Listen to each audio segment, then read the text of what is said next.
আসমান থেকে নামে আল কোরআন, ভাঙলো সবার ভুল তোমারই পরে, আসলো কোরআনের ছায়া তলে। খালিদ ওমর আলী আবু বকর ইসলামী ঝান্ডা নীল যে তুলে।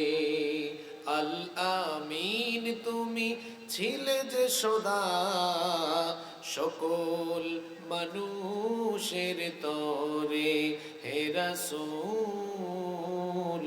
তোমাকে ভুলি আমি কেমন করে, হে রাসূল তোমাকে ভুলি আমি কেমন করে, হে রাসূল তোমাকে ভুলি আমি কেমন করে। আমরা জান্নাতে যেতে চাই কি চাই না? এই 12টি গুণ অর্জন করলে আল্লাহ বলছেন আমি তোমাদেরকে জান্নাতের মেহমান বানাবো। সুবহানাল্লাহ। তাহলে এই 12টি গুণ আমাদের সবার ভেতরে থাকার দরকার আছে না নাই? আসেন আমরা অহেতুক কথা না বলে শুরু করি। দেখি তো কোন 12টা গুণ। নাম্বার 1, 1 নম্বর, রহমানের বান্দা হলো তারা অহংকারী, অদ্ভুতপূর্ণ আচরণের অধিকারী না হয়ে ভদ্র, নম্র, বিনয়ী হয়ে যারা রহমানের বান্দা হলো তারা। সুবহানাল্লাহ। রব্বুল আলামিন শুরু করছেন এভাবে, ওয়া ইবাদুর রহমানিল্লাযীনা ইয়ামশুনা আলাল আরদি হাওনা। আল্লাহ তাআলা বলছেন রহমানের বান্দা হলো তারা দুনিয়ার বুকে নম্রভাবে, ভদ্রভাবে বিচরণ করে যারা। রহমানের বান্দা যারা অহংকারী হয় না তারা। আমার সমাজে আপনি আপনার চারপাশে কত মানুষকে দেখবেন যারা অহংকারী হয়ে দুনিয়ার বুকে চলাফেরা করে। অহংকার করা মুমিনের স্বভাব নয়, অহংকার করা হলো শয়তানের স্বভাব, অহংকার করা হলো নমরুদ আর ফেরাউনীয় স্বভাব। মুমিন কখনো অহংকার করতে পারে না, মুমিন কখনো বড়াই করতে পারে না, কারণ অহংকারের কোনো যোগ্যতা আমার আপনার ভেতরে নাই। কারণ আমার আপনার তো কোনো স্টেবিলিটি নাই, স্থায়িত্ব নাই। আমার আপনার জীবনের স্থায়িত্ব নাই। অর্থ সম্পদ, টাকা পয়সা, ক্ষমতা কোনো কিছুই আমাদের স্থায়ী না। আমাদের সবকিছুর অবস্থা হলো এমন, এখন আছে তো কিছুক্ষণ পরে নাও থাকতে।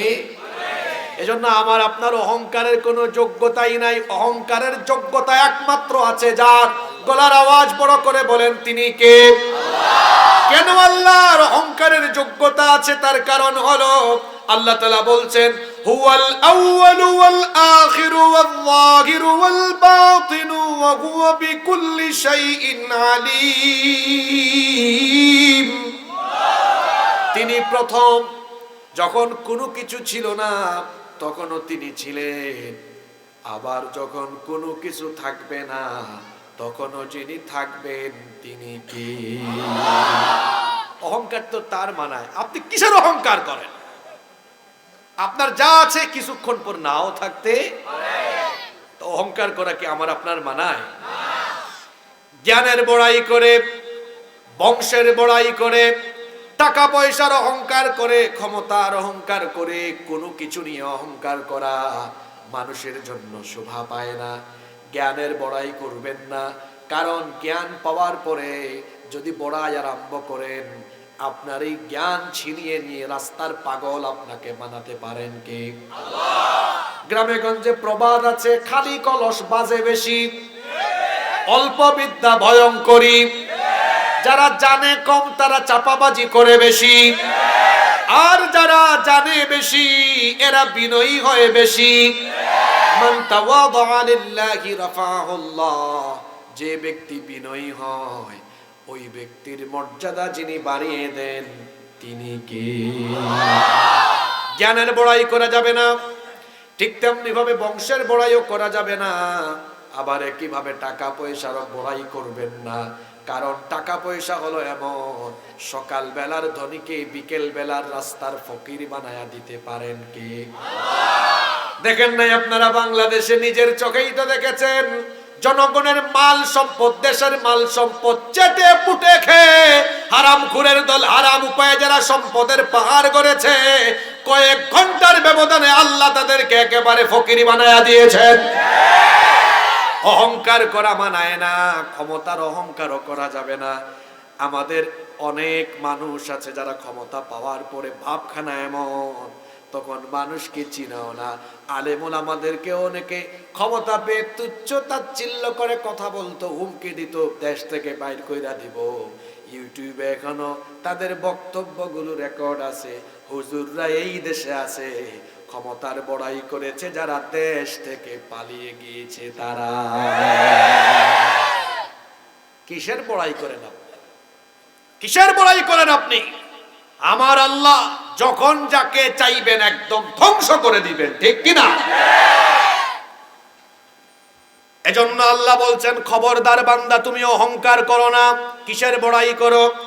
কোরআনুল কারীমের 17 নম্বর সূরা, সূরা বনী ইসরাঈলের 37 নম্বর আয়াতে আল্লাহ তাআলা বলছেন, ওয়ালা তামশি ফিল আরদি মারহা ইন্নাকা লান তাখরিকাল আরদা ওয়া লান তাবলুগাল জিবালা তুলা।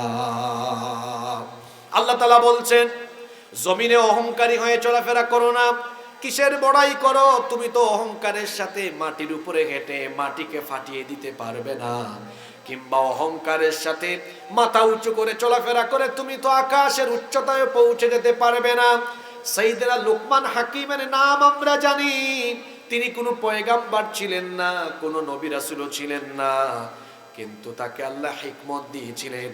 তিনি তার সন্তানকে এত সুন্দর সুন্দর কিছু নসিহত করেছেন, সেগুলো আল্লাহর কাছে এত ভালো লেগেছে। আল্লাহ সেই নসিহতগুলো কোরআনে কারিমের ভেতরে ঢুকিয়ে দিয়ে লুকমান হাকিমের নামে একটা সূরাও দিয়েছেন। সুবহানাল্লাহ। তিনি তার সন্তানকে নসিহত করতে যে তার সন্তানকে তিনি বলেছিলেন, কোরআনে কারিমে সূরা লুকমানের ভেতরে আল্লাহ বলছেন 18 এবং 19 নম্বর আয়াত, ওয়ালা তুসাইর খাদ্দাকা লিন্নাসি ওয়ালা তামশি ফিল আরদি মারহা ইন্নাল্লাহা লা ইউহিব্বু কুল্লা মুখতালিন ফখুর। তিনি তার ছেলেকে বললেন, বাবারে, গাল বাঁকা করে মানুষকে তুচ্ছ তাচ্ছিল্য করে অহংকারের বসে মানুষের সাথে কথা বলো না, কারণ নিশ্চয়ই কোনো দাম্ভিক এবং অহংকারী ব্যক্তিকে আল্লাহ পছন্দ করেন না। তাহলে অহংকারীদেরকে আল্লাহ যেহেতু অপছন্দ করেন, আমরা অহংকারী হব না বিনয়ী হব? আস্তে বলবেন না, জোরে বলেন, আমরা কি হব? হাদিসে কুদসিতে এসেছে, আল্লাহ তাআলা বলেছেন, আল কিবরিয়া উরিদাই, অহংকার হলো আমার চাদর। যে ব্যক্তি মানুষ হয়ে অহংকার করে সে যেন আল্লাহর চাদর নিয়ে টানাটানি আরম্ভ করে। আর যে ব্যক্তি অহংকার করবে, দুনিয়া আখিরাতে তাকে শাস্তি দিবেন কে? আল্লাহ। এজন্য আল্লাহ তাআলা বলছেন, আমার প্রিয় বান্দা যদি হতে চাও, জান্নাতি যদি হতে চাও, তাহলে অহংকার ত্যাগ করো, ভদ্র হও, নম্র হও, বিনয়ী হও। এজন্য আল্লাহ এখানে রহমানের বান্দাদের গুণাবলী উল্লেখ করতে গিয়ে শুরুতেই বললেন, ওয়া ইবাদুর রহমানিল্লাযীনা ইয়ামশুনা আলাল আরদি হাওনা। রহমানের বান্দা হলো তারা দুনিয়ার বুকে নম্রভাবে, ভদ্রভাবে বিচরণ করে যারা। তাহলে রহমানের বান্দাদের 1 নাম্বার যে গুণ আছে, ভদ্র হওয়া, নম্র হওয়া, বিনয়ী হওয়া। এই গুণে গুণান্বিত হওয়ার জন্য আমাদেরকে আপ্রাণ চেষ্টা করার দরকার আছে না নাই? কি করে আমরা ভদ্র হব? যুবক ভাইদেরকে বলছি, রাস্তাঘাটে যখন মুরব্বীরা থাকবেন, বয়সে বড় যারা থাকবেন, তাদেরকে আমরা সম্মান করব, ছোটদেরকে স্নেহ করব, সমবয়সী যারা আছে তাদের প্রতি আন্তরিকতাপূর্ণ আচরণ আমরা দেখাবো। চলনে বলনে কথনে আচার ব্যবহারে যেন আমাদের থেকে কোনো অহংকারের বহিঃপ্রকাশ না হয়। আমরা সব সময় নম্রতার সাথে, ভদ্রতার সাথে জমিনের বুকে বিচরণ করব। তাহলে আমাদেরকে তার প্রিয় বান্দায় যিনি পরিণত করবেন তিনি কি? আপনাদের কি কষ্ট হচ্ছে? আমরা মোনাজাত পর্যন্ত চুপচাপ বসে থাকতে পারবো না ইনশাল্লাহ? আপনারা ভয় পাইয়েন না যে হুজুর যে বললেন 1.5 পৃষ্ঠা, আল্লাহ জানে কয় ঘন্টা লাগে। আমি আমার জীবনেও লম্বা বক্তৃতা করতে অভ্যস্ত নই। দেখেন না, আমি খুতবা পড়ে কোনো ভূমিকাই দিই না। আমি কি এখানে এসএসসি এইচএসসি অনার্স মাস্টার্সের পরীক্ষার খাতা পাইছি নাকি যে কিছুক্ষণ ভূমিকা লিখবো তারপর উপসংহার দিব? একদম ডিরেক্ট কথাবার্তা আমরা বলি, সময়ের বরকত নষ্ট না করি। আমরা কথা বলবো কম, কাজ করব। আমাদের দেশে হবে সেই ছেলে কবে কথায় না বড় হয়ে কাজে বড়। এই জন্য আপনারা কয়েকটা মিনিট ধৈর্য ধরে আমাকে সহযোগিতা করেন, দেখবেন খুব অল্প সময় আমরা শেষ করে মোনাজাত করে আমরা জীবন পরিবর্তনের সিদ্ধান্ত নিয়ে বাড়ি যাব ইনশাআল্লাহ। 1 নম্বর গুণ, রহমানের বান্দারা অহংকারী হয় না বিনয়ী হয়? এপাশ থেকে তো কেউ কথা বলেন না, অহংকারী না বিনয়ী? আল্লাহ আমাদের সবাইকে তুমি বিনয়ী বানিয়ে দাও। নাম্বার 2 নম্বর, দেখেন তো এই 2 নম্বর স্বভাবটা, সুবহানাল্লাহ, এটা কত চমৎকার। এই গুণ যদি আমাদের থাকে, এই বাখরনগর এই এলাকার চিত্র বদলে যাবে। শুনেন তাহলে রহমানের বান্দা কারা? মন্দের জবাবে মন্দ না করে মন্দের জবাব ভালো দিয়ে দেয় যারা, রহমানের বান্দা হলো তারা। সুবহানাল্লাহ পড়বেন না? রহমানের বান্দারা মন্দের জবাব মন্দ দিয়ে দেয় না, তারা হয় সহনশীল। এজন্য আল্লাহ বলেছেন, ওয়া ইযা খাতাবাহুমুল জাহিলুনা ক্বালু সালামা।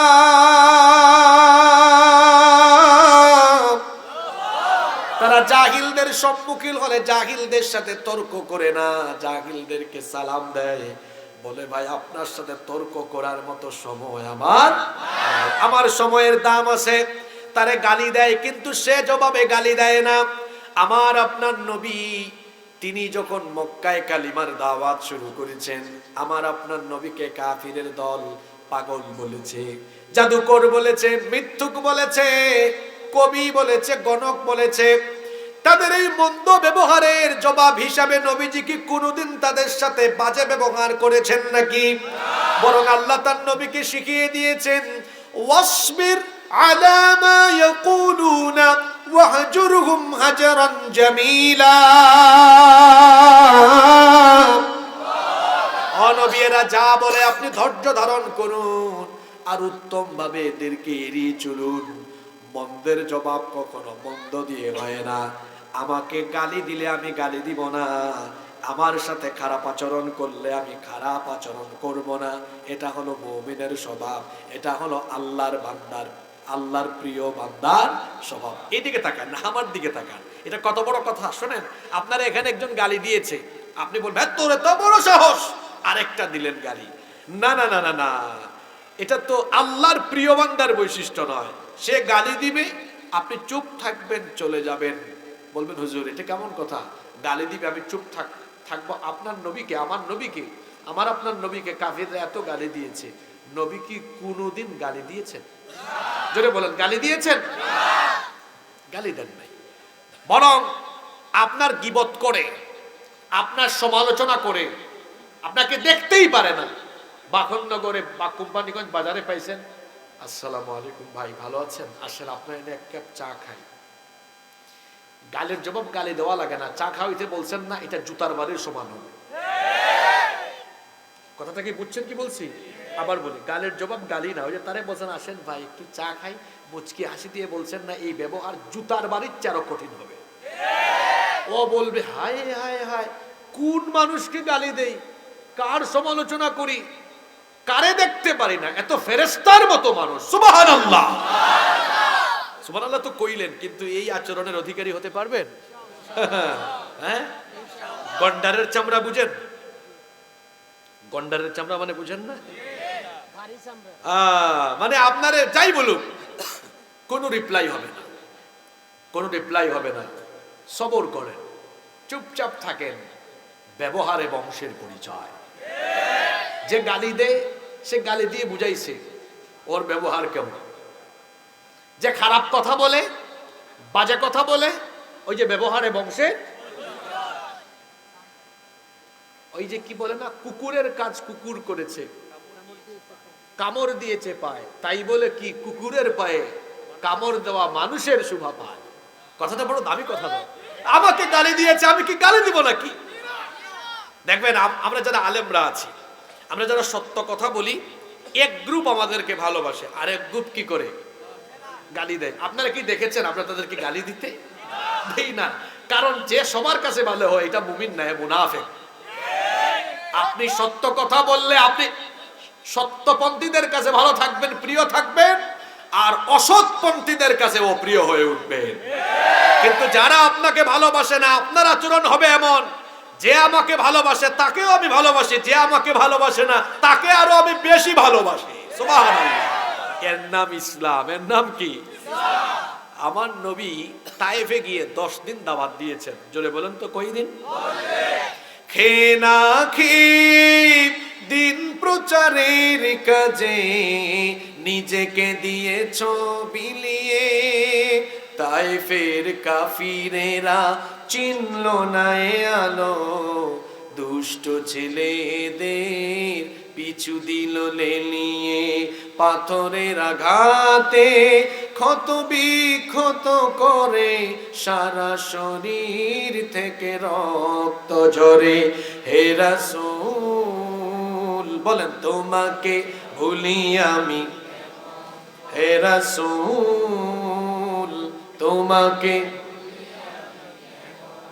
গানে তো বলতেছেন, গজল গায়ে তোমাকে ভুলি আমি, কেমন মনে যেহেতু রাখছেন তাহলে এইভাবে মনে রাখেন, এই কাফিরের দল নবীকে রক্তাক্ত করেছে।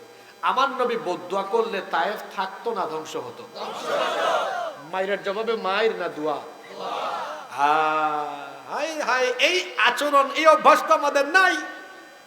কেউ যদি রাস্তায় গালি দেয়, কয় হুজুর আপনি দাঁড়ান তো, আমি তার একটু সাইজ করে আসি। না, আমরা বাজে আচরণের পরিবর্তে বাজে আচরণ নয়, মন্দের জবাবে মন্দ নয়, মন্দের জবাব ভালো দিয়ে দিব। কেউ আমার দিকে লাঠি নিয়ে আসবে, আমি তাকে ফুল দিব। তোমার সাথে আমার ঝগড়া করার কোনো টাইম। কেউ তর্ক করে দেখবেন, আমি তো বাংলাদেশের গ্রামে গঞ্জে যে চায়ের দোকান, টঙের দোকান, এটার নাম দিয়েছি সেকেন্ড পার্লামেন্ট। এখানে বিক্রেতা স্পিকারের ভূমিকায় থাকে, আর চা খোরেরা সাংসদের ভূমিকায় থাকে। এইটা কিন্তু মোমেন বান্দার গুণ নয়, সেগুলি এড়িয়ে চলে, সময় নষ্ট করে না, মন্দ কোনো কাজে জড়ায়।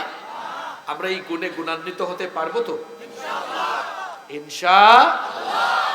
কষ্ট হচ্ছে নাকি? দেখেন দুইটা কিন্তু শেষ হয়ে যাচ্ছে, সময় চলে যাচ্ছে।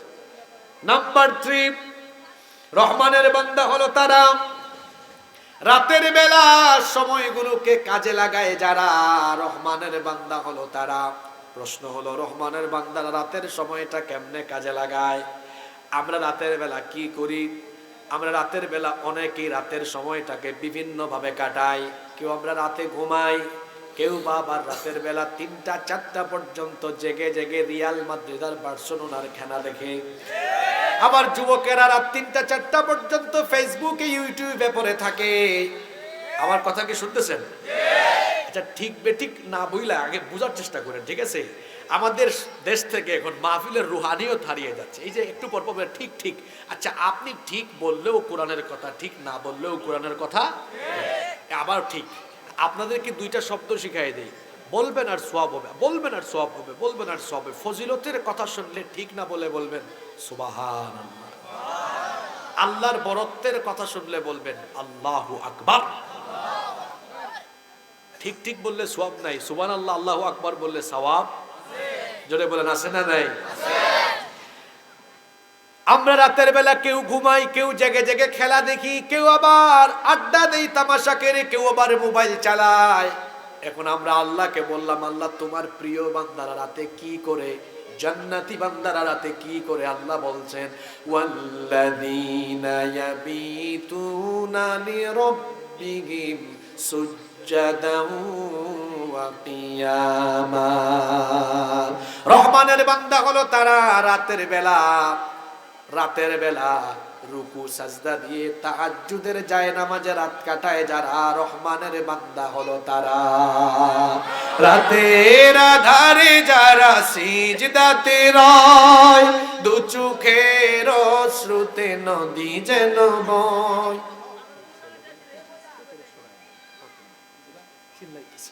রাতের আধারে যারা সেজদাতে রয়, দু চোখের স্রোতে নদী যেন বয়, ছলনার হাত ছানি যত আসুক, পেছনে ফিরেও তাকায় না, পেছনে ফিরেও তাকায় না। যাদের হৃদয়ে আছে আল্লাহর ভয়, তারা কবু পথ ভুলে যায় না। আল্লাহর প্রেম ছাড়া এই দুনিয়ায় কারো কাছে কোনো কিছু চায় না, কারো কাছে কোনো কিছু চায় না।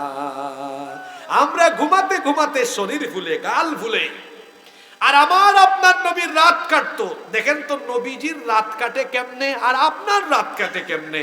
আপনার রাত কাটে ঘুমায়া ঘুমায়া, আপনার রাত কাটে খেলা দেখে দেখে, আপনার রাত কাটে ফেসবুক চালাতে চালাতে, আর আমার নবীর রাত কাটে তাহাজ্জুদে দাঁড়াতে দাঁড়াতে, পা মুবারক ফুলিয়ে দীর্ঘ সময় আল্লাহকে ডাকতে ডাকতে।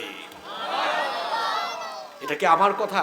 আচ্ছা, আপনি কেমন? আপনার কাছ থেকে দেখে সবচাইতে বেশি কে? আপনার বউ। দুনিয়াতে আপনাকে সবচেয়ে কাছ থেকে কে দেখে?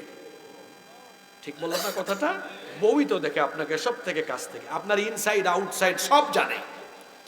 নবীজির প্রিয়তমা স্ত্রী আমাদের মা আম্মা জানা আয়েশা রাদিয়াল্লাহু আনহা, তিনি বলছেন, আন্নান নাবিয়্যা সাল্লাল্লাহু আলাইহি ওয়াসাল্লাম কানা ইয়াকুমু মিনাল লাইলি হাত্তা তানফাতারা কাদামাহ।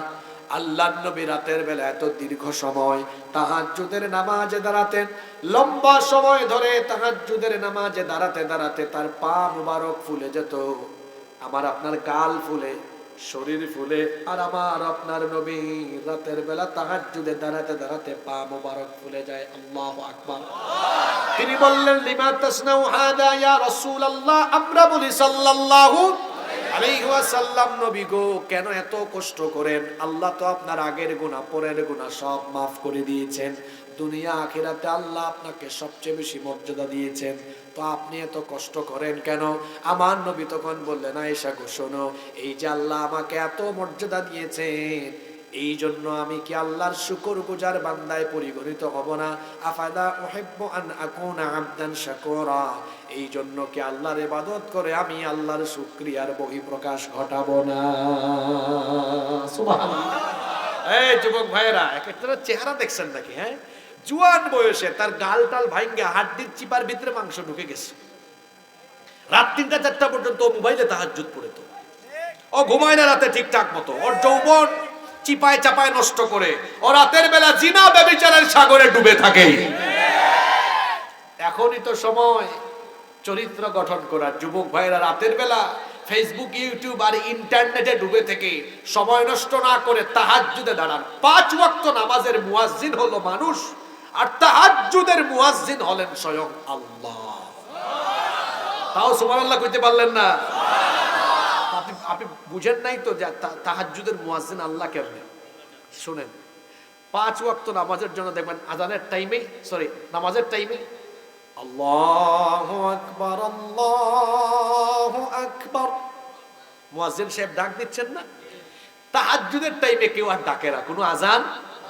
ওই সময় আল্লাহ তাআলা দুনিয়ার আকাশে নেমে এসে বলেন, আল্লাহর আযানটা একটু অন্যরকম। আল্লাহ কিভাবে আযান দেন? হাদিস শরীফ এটা, আল্লাহ রাসূল বলেছেন আল্লাহ এসে ডাকেন। আযান অর্থ ডাকা, আযান অর্থ।